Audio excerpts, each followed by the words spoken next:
You're listening to the Adventure Sports Podcast. We talk with adventurers from around the globe to bring you the inspiration and motivation you need to get started in the outdoors or to keep you moving if you're already there. Now here's your host, Kurt Linville. Episode 1114. It's crazy how quickly these episodes are piling up. This one is about Teresa Carey. Teresa Carey has multiple podcasts of her own, and it is the Morning Muster Sailing Podcast. We're going to be talking about sailing today. It's going to be a great one. But before we dive in, I wanted to give you an update from the adventure capital of the planet, the base camp of the Rockies, right here where we live. And maybe I'm hyping it up a little bit, but I love where we are. And I thought, you know what? Some cool things happened this weekend that are worth sharing. So this weekend was Get in the Firewood weekend. We pulled a permit to clear some dead wood out of forest land, and that helps keep the fire danger down and also will heat our house. And for you who are thinking, oh no, that's not a good thing to burn wood because of carbon, well, think about it. Firewood is carbon neutral. The carbon it absorbs as it grows is the carbon that it releases as it rots, and when you burn it, you're not adding any more than was already there, so at least it's carbon neutral, unlike fossil fuels. But that's a whole other topic. Let's talk about why this matters. We went on Cochetopa Pass in Gunnison National Forest to gather some dead wood, and what's super cool about this location is that the Colorado Trail goes through there, and the Continental Divide Trail overlaps the Colorado Trail at this point. So we met tons of thru hikers. So I just want to give a shout out to Abby. I want to give a shout out to Alex and to Dan and to the gentleman whose name I didn't get, who is with Alex. But we got to meet these people who were hiking the Colorado Trail, and they were all kind of in a rush because this time of the year, fall is setting in already in the high altitude of the Rockies, and snow is not far away, and they were all wondering if they were going to make it to Durango in time to beat the winter cold. I think they have a pretty good chance at it, but they still have high passes that they have to cover in the San Juan Mountains. So anyway, super fun. So the adventure for the weekend. Last weekend, the adventure was snorkeling in high-altitude mountain lakes. This weekend, it was just gathering firewood, which was so much fun, but even more fun because of the beautiful, wonderful thru hikers that we met. I just wanted to draw some tidbits about what it's like to live an adventure-focused lifestyle in an adventurous place. And right now, what's going on is crazy. A thunderstorm just rolled in at sunset, and if I look out the window, huge drops of rain, lightning, some wind, but on top of all of that, the sun is setting, so the whole sky is kind of a yellow-orange glow, and the seasons are definitely changing. We are headed into a rainy fall, or so it looks for the next week or so. This is the perfect weather to find a cozy, dry spot and listen to someone regale us with amazing adventures. So here we go, Teresa Carey. Teresa, she's done so many things. Let me see if I can hit some of the highlights here. Teresa is a National Geographic explorer. She is a Coast Guard licensed captain, spends a lot of time on the sea. She has multiple podcasts of her own, one of them being the Morning Muster Sailing Podcast, and her focus is about purpose-driven adventures, and I love the sound of that. Teresa, welcome to the program. Thank you. It's good to be here. Teresa, I don't know a lot about you, and I'm just being really, really open and honest here. I don't know a lot about the various things that you've done. So I'm looking forward to getting to know you and more about sailing in particular and how that becomes a purpose-driven adventure. So I guess the first thing is, give us a little background. Who is Teresa?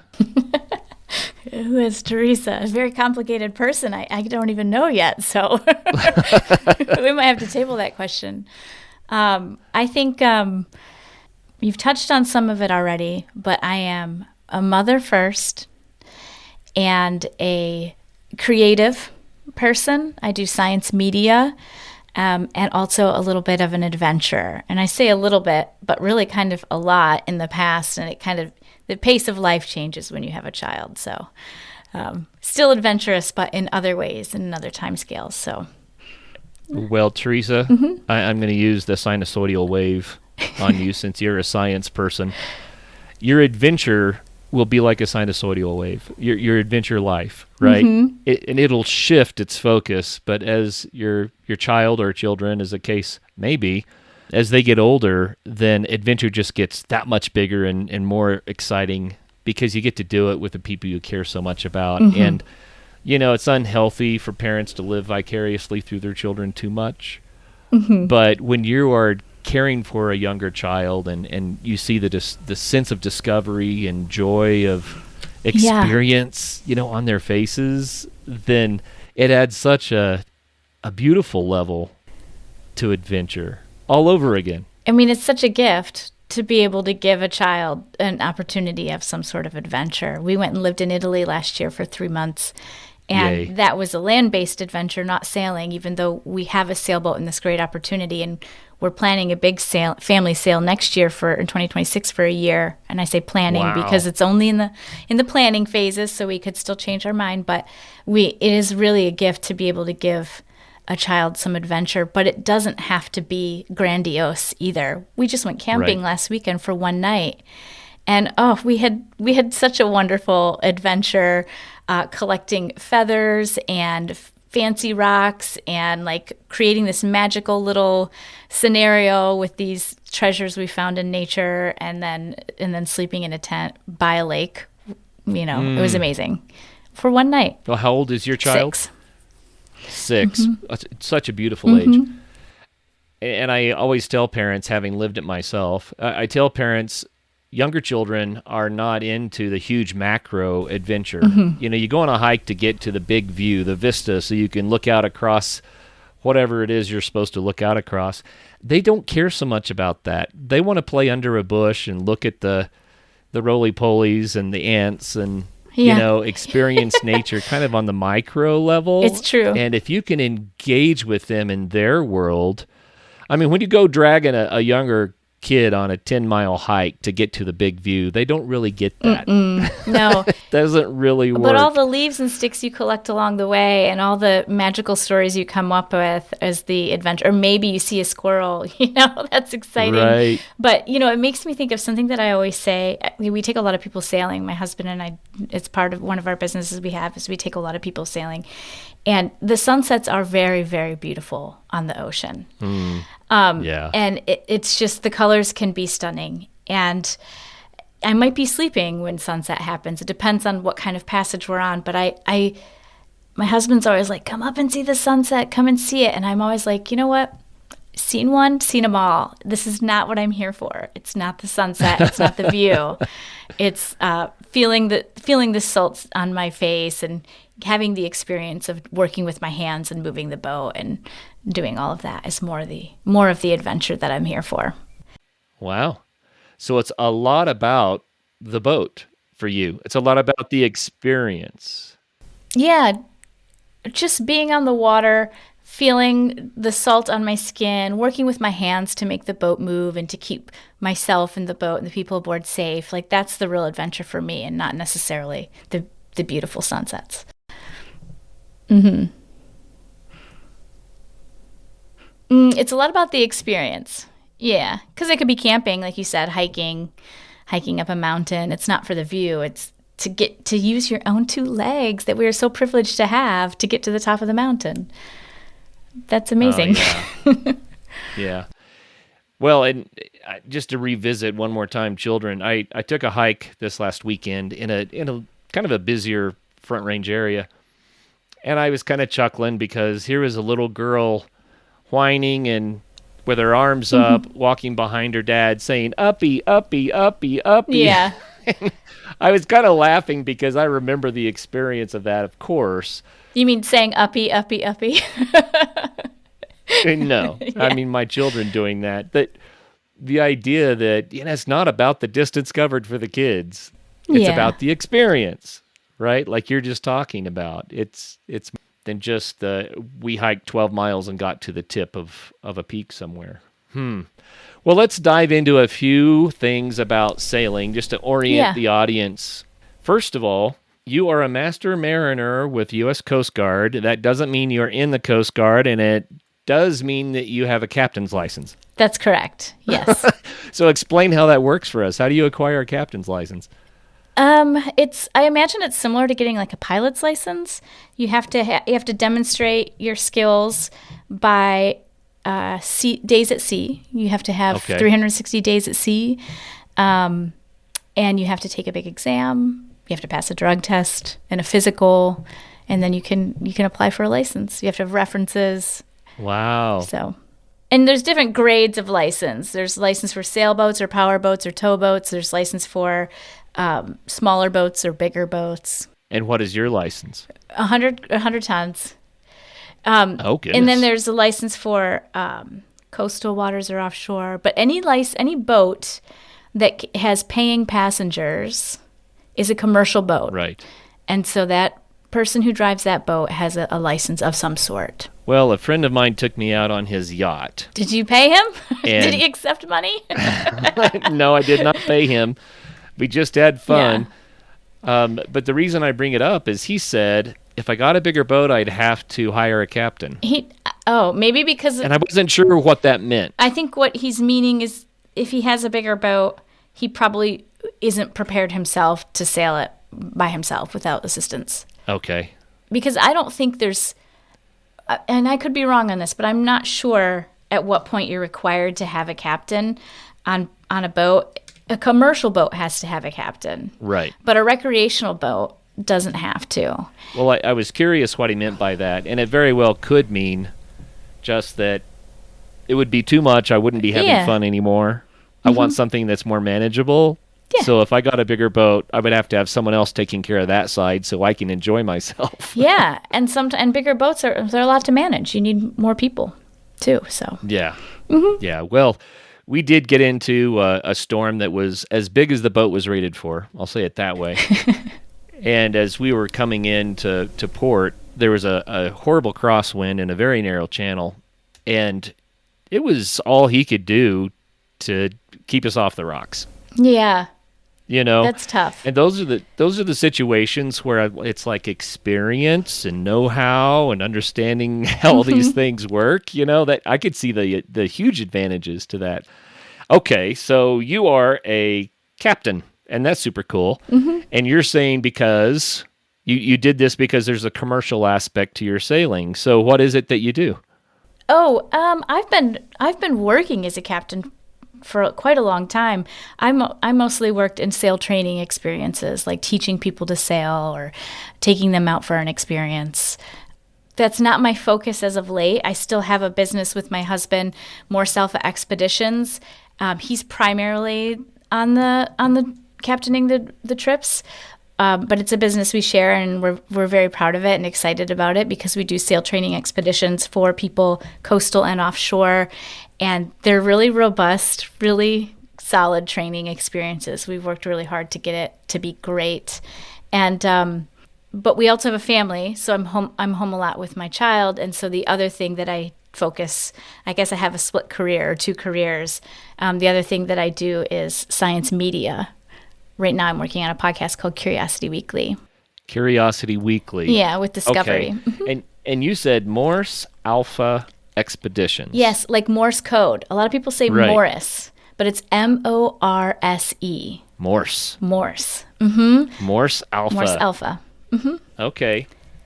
And that's where you train people on how to sail. That's right. Got it. Mm-hmm.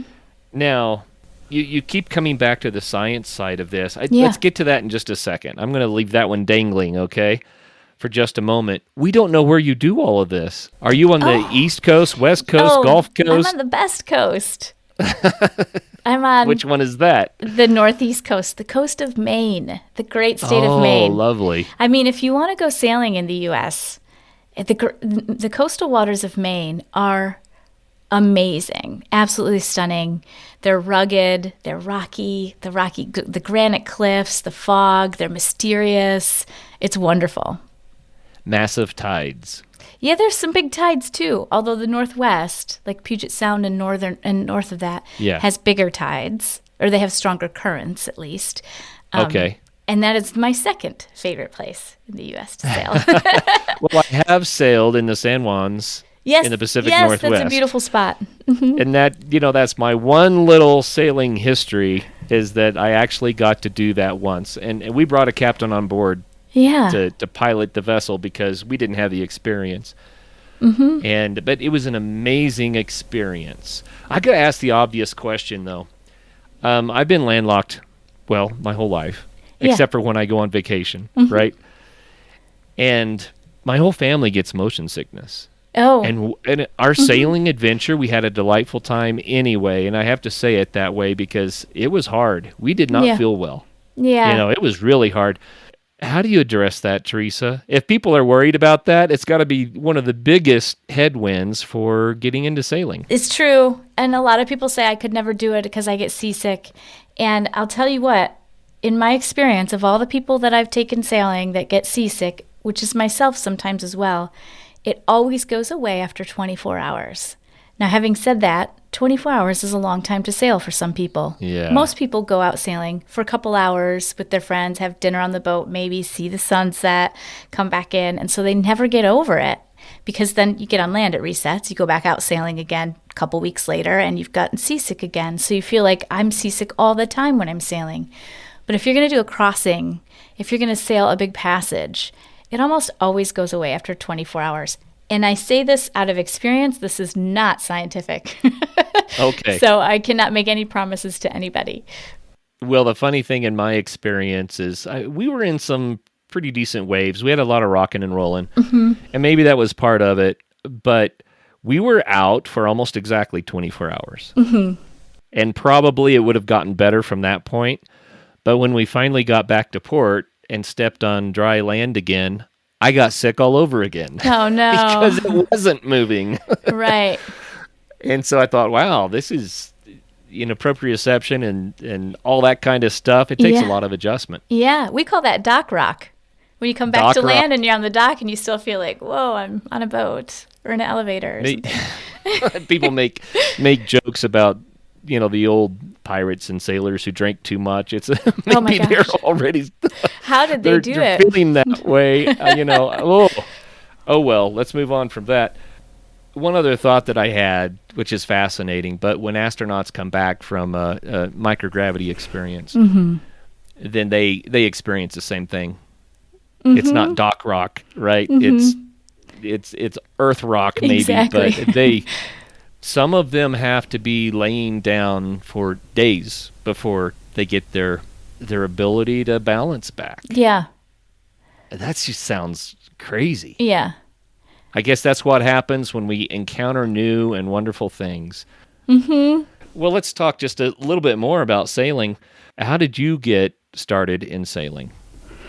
I mean, I grew up in Michigan, and my dad always talked about sailing and the legends and the history and all of that. And eventually we got a family sailboat. And so I learned there on Lake Michigan. It's a great place to learn in northern Michigan. So how old were you when you started sailing? I was with your 8. Dad? I 8. think. So this is like long enough to say you've pretty much done it your whole life. Yeah, long enough to say that, but also the way I remember it is I was short enough to be able to stand up in the cabin. We had a tiny boat, and I was the only one who could stand up in the cabin. It's almost like a playhouse. Yeah, it was. It was my playhouse. Oh, that's really, really fun. So when did you decide that it needed to be a bigger part of your life? And you're like, no, I want to do this a lot. Honestly, I had done a semester with the National Outdoor Leadership School, and I wanted to do anything but sailing because I had done sailing so much in my life. And I had taught sailing when I turned 18 and, sailed every summer with my family. And then I decided I wanted to work for Outward Bound, which is a great program. And I didn't want to do sailing.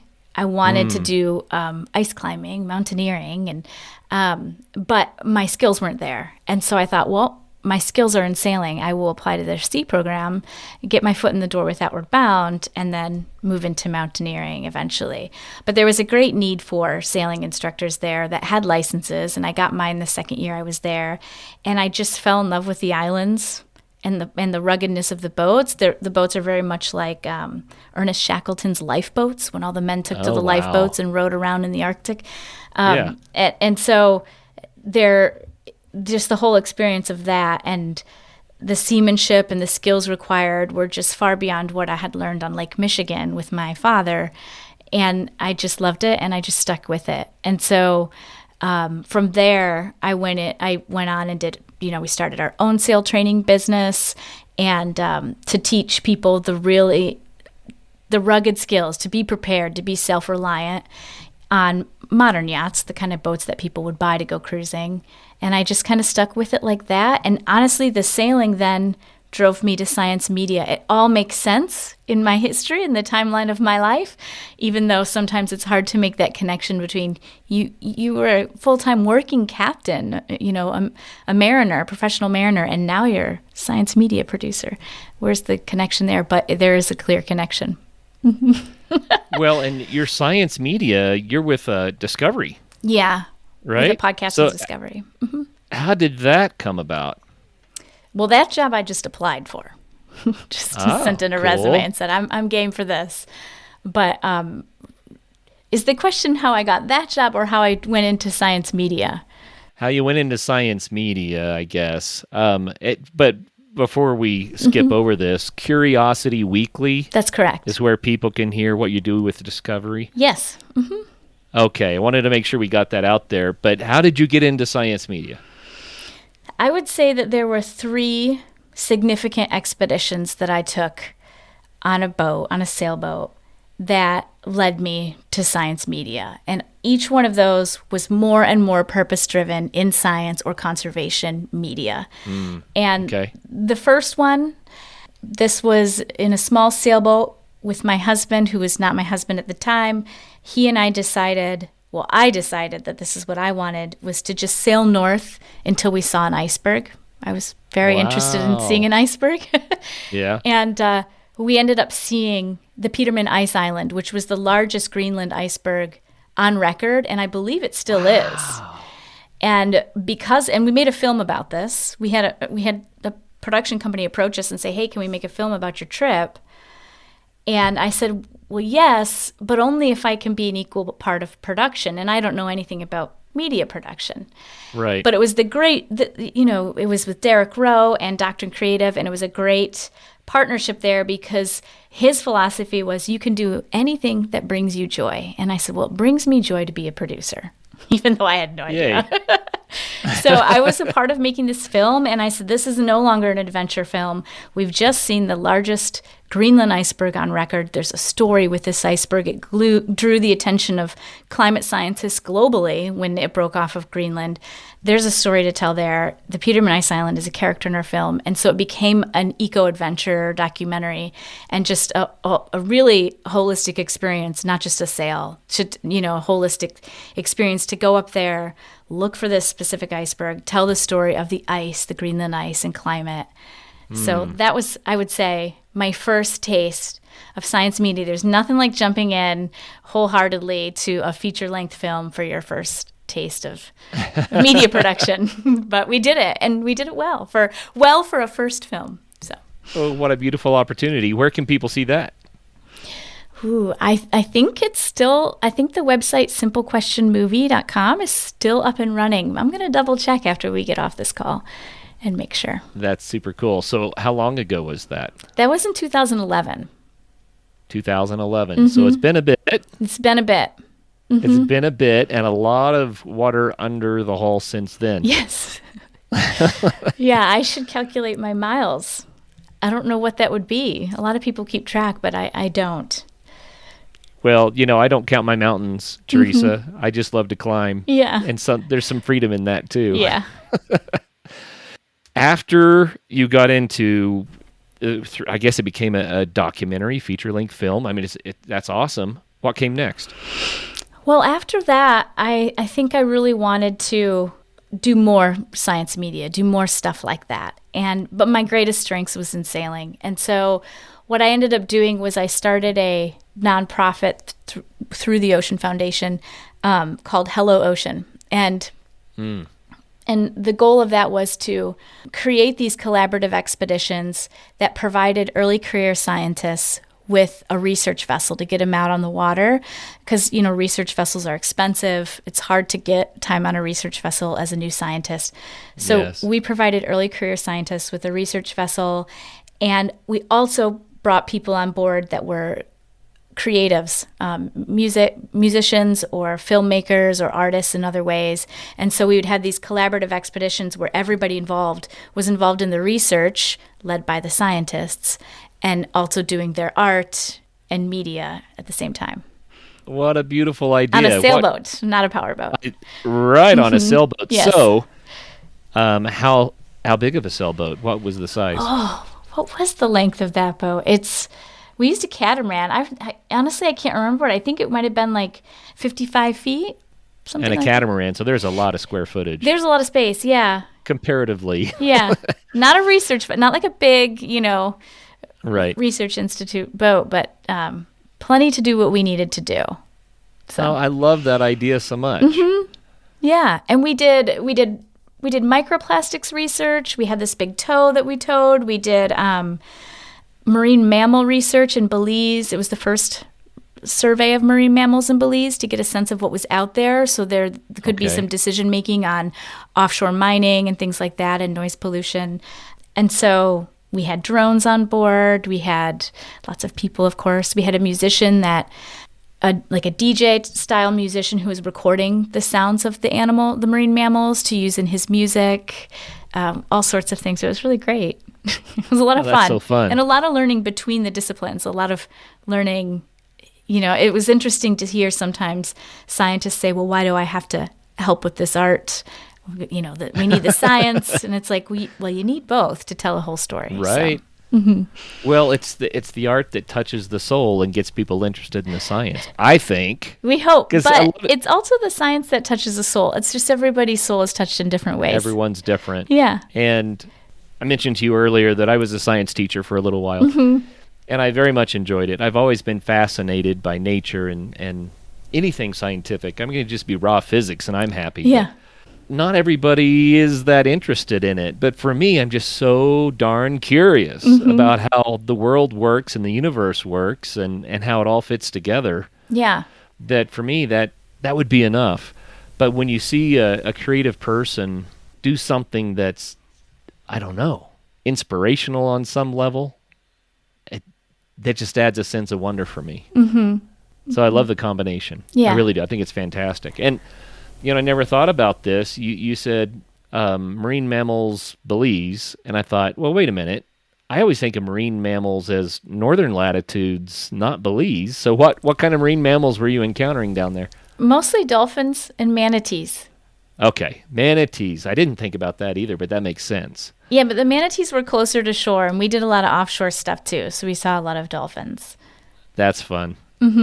Yes, it was a lot of fun. Just a short story because it blew my mind. I'm so green to the water that anything excites me, okay? So you'll laugh at me for this story probably. But my daughter and I rented a couple of jet skis, and we were in the Gulf, and we were the Gulf of America. Anyway, we were we were just out in this bay having fun, and I saw some dolphins, and I thought, I'm not going to pester them. So I cut the throttle, I just stopped, and I'm like, I would love to be able to see them, but I don't want to give them any. And so what I started worrying about is that I was getting closer and closer and closer and closer and closer, and it was completely unintentional because I didn't want to bother them, And then I realized I wasn't getting closer; they were coming to me. They're very curious. And so it was a delightful experience, and for me, I got so excited, and it was just the briefest little encounter, but I totally get how fun it could be to interact with these curious and amazingly intelligent mammals. Yeah. Wow. Do you have a story about that from the trip in Belize?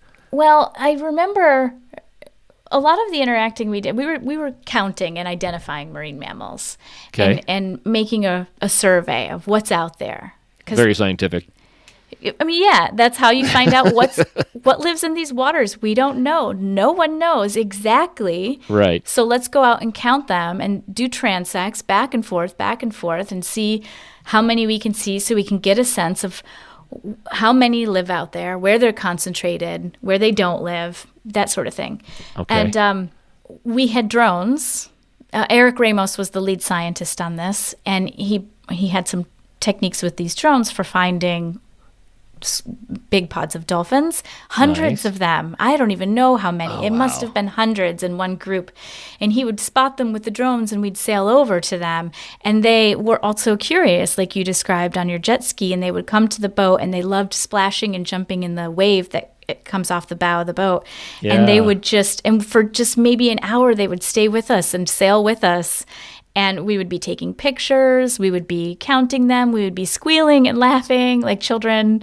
And it was just a lot of fun. We had underwater cameras we'd stick down in there and get pictures of them and film of them swimming. And then, of course, recordings of the sounds that they were making. And it was just, the whole thing was just delightful. Yeah, they're down there saying, get a load of these people. Yeah, what are they doing They're on the this ones thing? telling the jokes. Yeah. Oh, that's so much fun. Well, okay, back to sailing a little bit.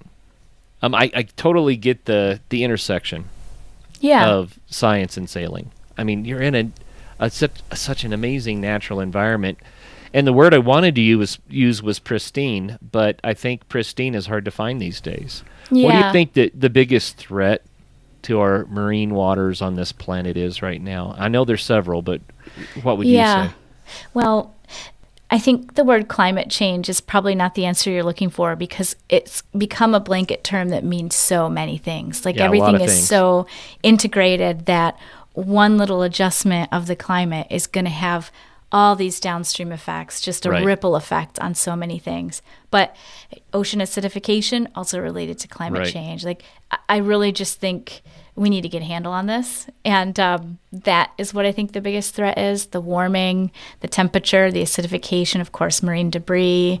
It's just, even up here in Maine, I have never seen, this is not a scientific survey that I took this summer, but I have never seen so many jellyfish in my life in the coastal waters of Maine. I know they're there, but they were everywhere. So why do you think there's so many? Well, because of the changing temperatures, that's going to increase the jellyfish population, and so that might be what's happening.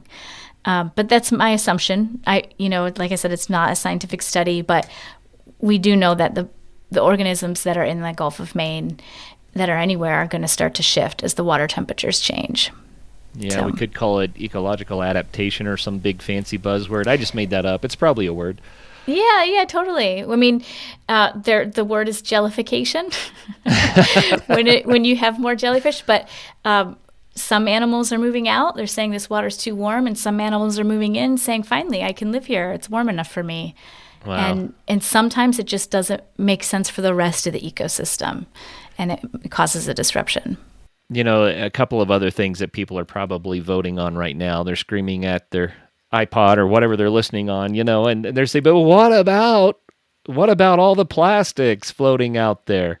And I was talking to my wife. This makes me feel so old, Teresa.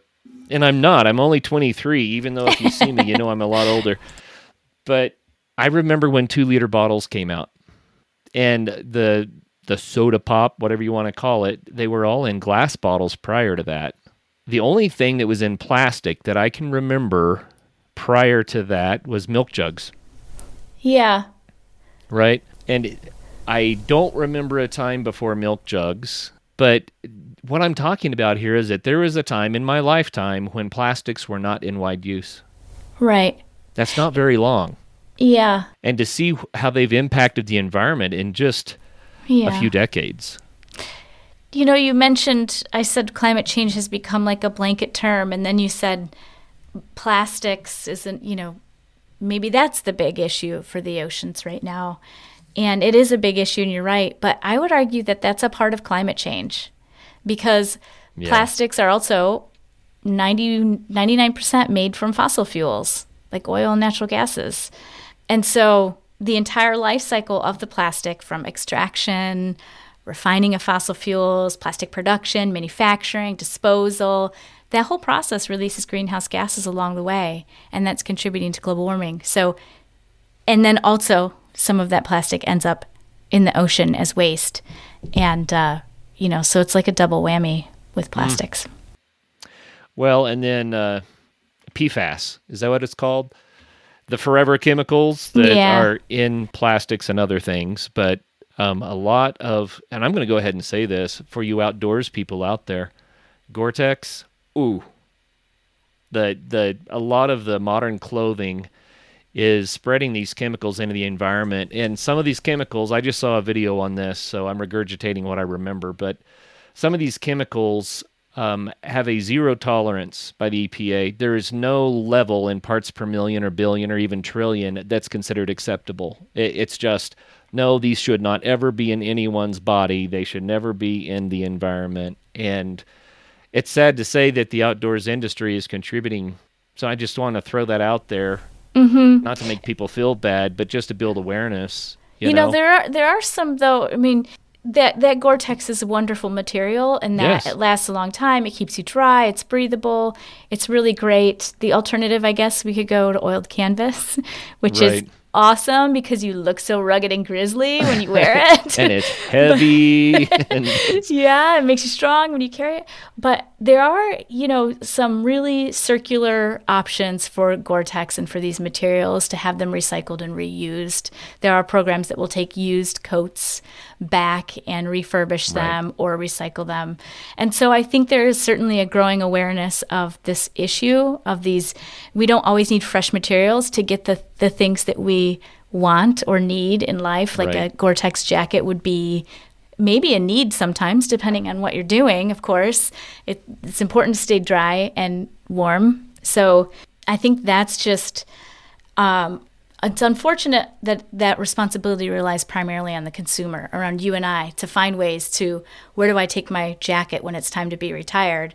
And it's no good for anything. Instead of just throwing it away, who can I give this to that will recycle it and reuse it? It's on us to find that out. I feel like there are some ways that people are tracking and tagging these items so that they can then go back to the manufacturer to refurbish. So I think more programs like that, we need to look for those circular options for things like that, which I think are really interesting solutions. There's a lot of really innovative solutions out there. I really hope they become more mainstream. Well, one thing that I've realized, Teresa, and this, I want to encourage everybody with this. It's very easy to have a kind of an on or off mindset, good, bad, right? And say we should just get rid of all of this stuff. But there's also a middle ground that says we can do so much better. We can improve what we're doing, and we can do it in a way that benefits everybody and the environment and, taking care of this planet. I think sometimes the on and off thinking gets us in trouble because there are things we can't live without, literally, in our modern society.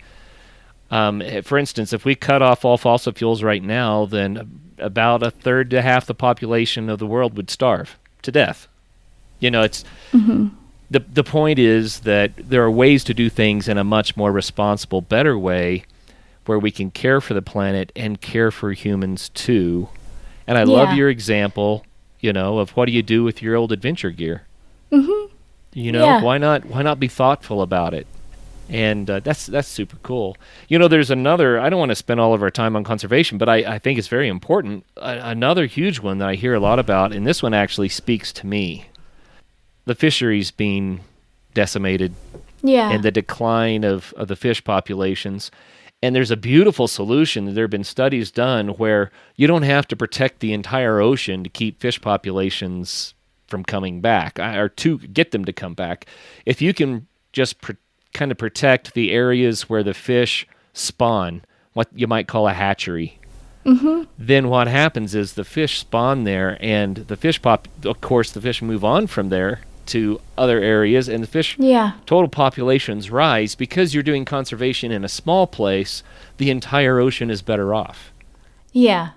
There's a lot of people working on that and, expanding marine protected areas and protecting places like that. I think it's important that we support those. There'll still be enough fish for the fishery. Yes. Well, I matter mean, of fact, certainly there'll be more. Yeah. There'll be more. Exactly. And another documentary I listened to illustrated how a lot of people that do commercial fishing are actually subsidized by their parent countries because they're trying to make sure there's a sustainable food supply for their people. But what happens is it's not even profitable to do the fishing. The only reason that they fish is because their parent country, whoever that is paying them to go out to do it. So And that you think, people well, can have food. So that people Maybe. can have food, which matters. Yeah. But at the same time, there's something to be said about whether or not something is economically viable. Yeah. So It should inform us, right? So in my work, especially with Curiosity Weekly and the other science media that I do, I get to learn about certainly all the problems with the environment, all the issues that, scientists are like, oh, it's the warmest year on record, and all these things that happen, I get to learn about. But then I also get to learn about all the people doing really interesting, maybe tech-forward solutions, maybe not tech-forward, maybe they're a little bit bringing back how we used to do things back in the olden days. And so there's a lot of interesting things and a lot of things that people are working on for these solutions. But for me, I think that I learn about these things and I have to share these stories so that people can stay informed. And I really believe that being a journalist is part of is a responsibility to really have an engaging democracy and a good, informed citizens out there. But as far as like deciding, should this fishery be closed? Should it be regulated? Should it be open? And why? Do the people need food? Is it subsidized? And why are we subsidizing it? Those are really complicated things to consider, and it's often values driven, and it's up to us to be informed so that we can know what our values are. Like, what is the most important thing that we need to do for my community, for the environment right now, and what is the most important thing that we need to do that'll hold for long term, that'll be good for the community and the environment long term. And they're just really complicated decisions to understand. And I think I feel very lucky that in my job I get to learn about these issues. I have to. It's like my job. I have to read the news every day. But I think it's a privilege that we get to come to our conclusions about these things. I can't say what's best. Mm-hmm. That's a very optimistic way to encounter the challenges that we have in front of us, is that there are people that are finding better ways of doing things. And sometimes they're old ways, sometimes they're new ways. It's kind of like the quote from The Martian, I'm going to have to science the bleep out of this. There are solutions, and we can do better, and we can do better in a way that takes care of people and the environment at the same time. And it is complicated, but I'm with you. I'm 100% optimistic about this. You have to know that there's a problem, and then you have to find the solution to the problem. If you ignore the problem, that's when you get in trouble. Yeah. And there are solutions, and humanity is so innovative, and we have the ability to do remarkable things. As soon as there's a problem to solve, it wants to be solved. You know? People are lining up to solve problems because it's such a fun thing to do. Yeah. So I really believe that we can't say all good, all bad. Instead, we really need to be saying, okay, how can we do this better? Of course. Well, you stuck with sailing. You were really interested in mountaineering, ice climbing, technical climbing, expedition climbs, it sounds like. But you stuck with sailing. I did. This is kind of the why. What does it do for your soul? Why do you continue to do it? I think every time I go sailing, I have a different thing that I'm looking for my soul, perhaps. I think, I told you that I did a trip that I wanted to see an iceberg. And right. I mean, why? Why see an iceberg? Icebergs are quite commonplace for some people who live in Newfoundland. There's a place up there called Iceberg Alley, and they're a part of everyday life during iceberg season. But for me, they were just like shrouded in mystery, and I pictured them far in the remote Arctic, which they're not that far. I thought they were in like uncharted and dangerous waters, because the Titanic, and I thought they were like the stuff of legends. And now I know that they're not as mysterious as I once thought. But at the time, they still do. They had a certain magic to them, and so I really wanted to see one. And certainly there's plenty of destinations that you can reach by car or train where you can see an iceberg, but not by boat. Reaching something by boat, it looks different, I promise you. Yeah. It looks different because you're coming from a different place in your mind and a different place physically, certainly on the planet, but you're just emotionally and mentally in a different place. And so things look different when you come by boat.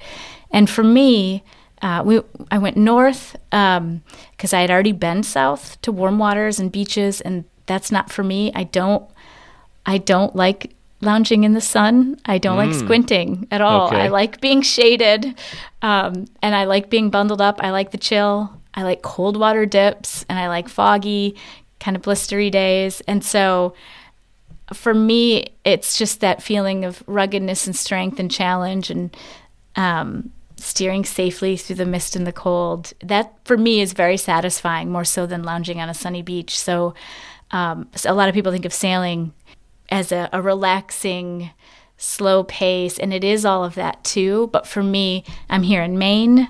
I sailed north. I want to stay north. Not that I'll never go south again. I will certainly do that. I mean, probably, I assume. I'm not opposed, Right. but I'm always looking for a different thing to get out of it than I think what Jimmy Buffett taught us sailing was about. Although I do like Jimmy Buffett music. Hooray for Jimmy Buffett. Well, I totally get it. And since we've been leaning into the science of stuff, I have wondered how many people are like you and they look for the cold. They like to bundle up and experience the refreshing sea breeze or mountaintop wind. I'm one of those people too, Teresa.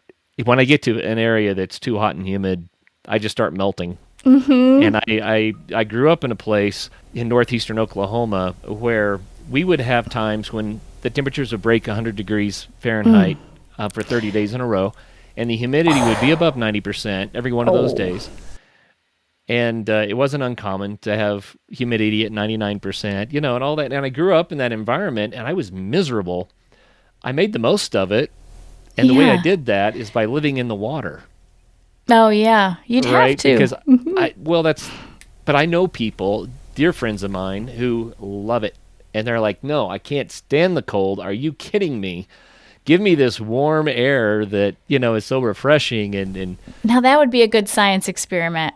Like, what is it about our brains that makes us prefer one climate or the other? We half seal and the other half, I don't know, what's the southern correlative? Anyway, moving on, I'm just very, very curious about that because I'm like you, I like the cold. And I've noticed with my kids, I have one son who really likes the heat more than the rest.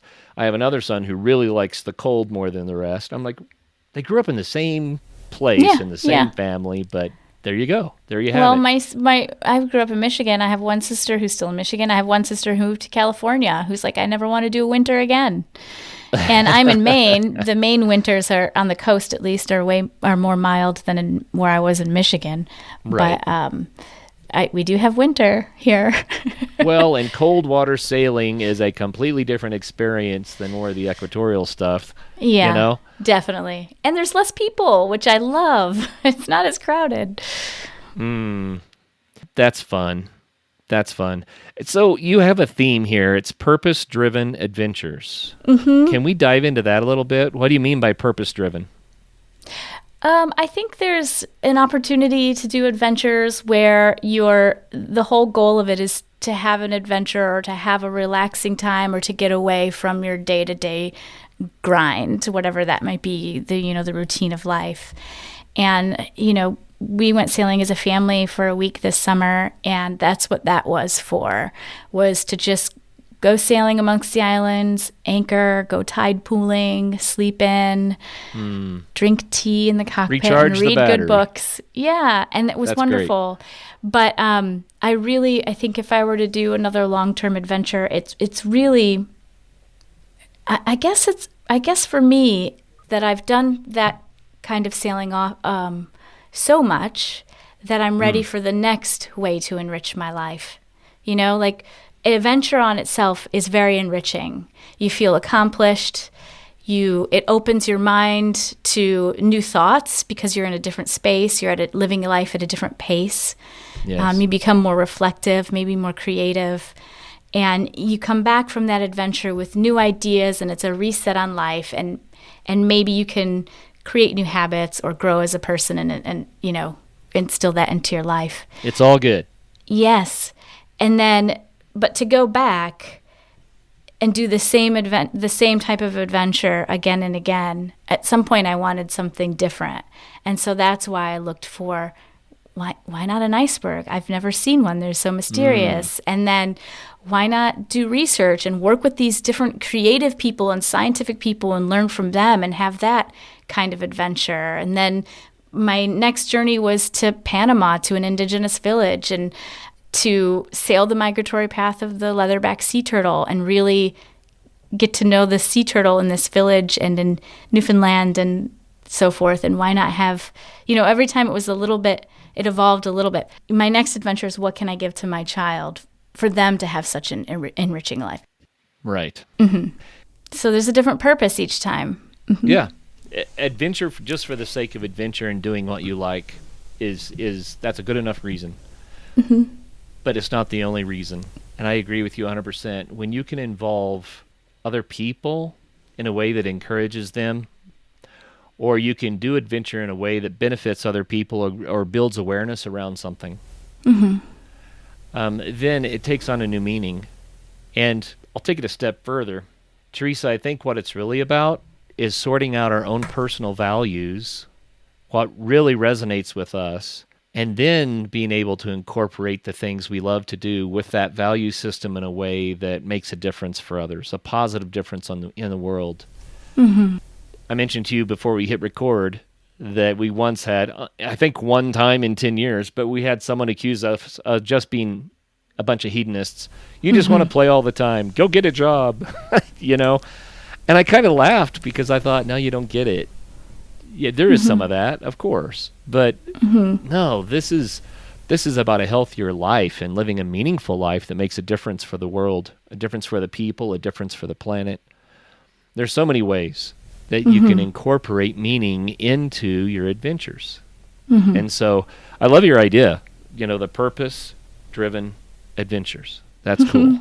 Mm-hmm. Super cool. Man, I'm going to recap a little bit here. You do the Morning Muster Sailing Podcast. We didn't even touch on this. National Geographic Explorer. Mm-hmm. I'm not even sure what that means, though I've interviewed several. But it's like, well, how do you become that? How does that work?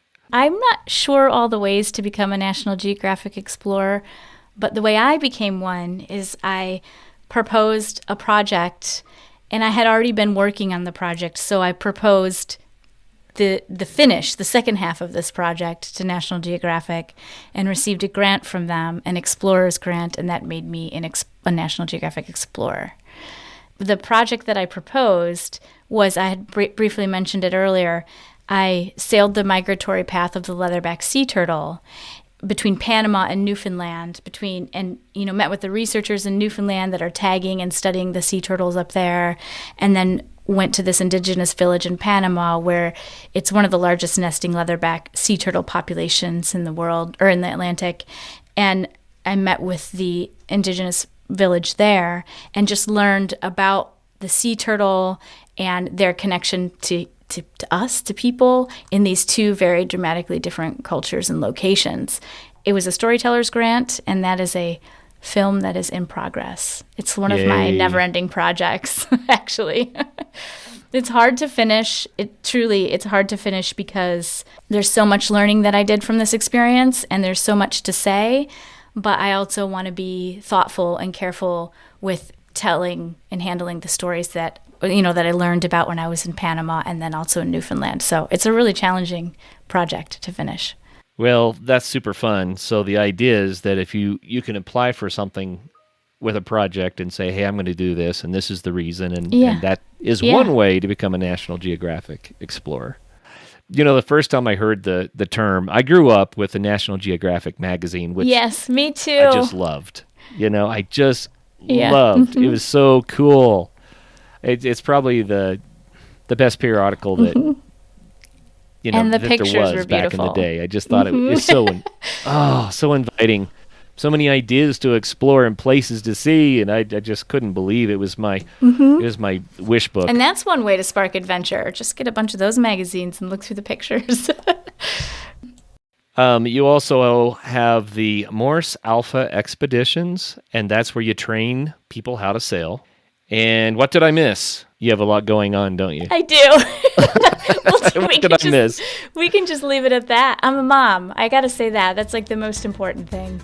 But I know that's not what you're looking for. Let's see. You said Morse Alpha Expeditions. Yes. The Morning Muster Sailing Podcast. I'm working on Curiosity Weekly with Discovery. Right. Those are the main things. Okay. Yeah. Well, Teresa, thank you and for sharing sailing with us and cold water sailing. That's kind of fun. Yeah. Because we don't always get that. I love the idea of, hey, I want to sail until I see an iceberg.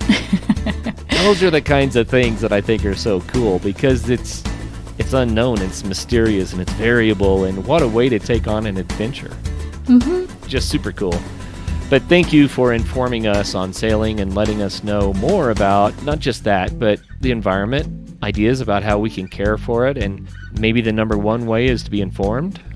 Yes, you know? That's where it starts. Mm-hmm. I super love that, and I like your science approach to things. So anyway, thank you very much for your time today. Thank you so much for having me. You are most welcome. And for all the listeners out there, you know, I always say get out there and have some fun, but it's fun with purpose. It's that purpose-driven adventure that Teresa's talking about. So thank you for listening today, and take care. Thanks.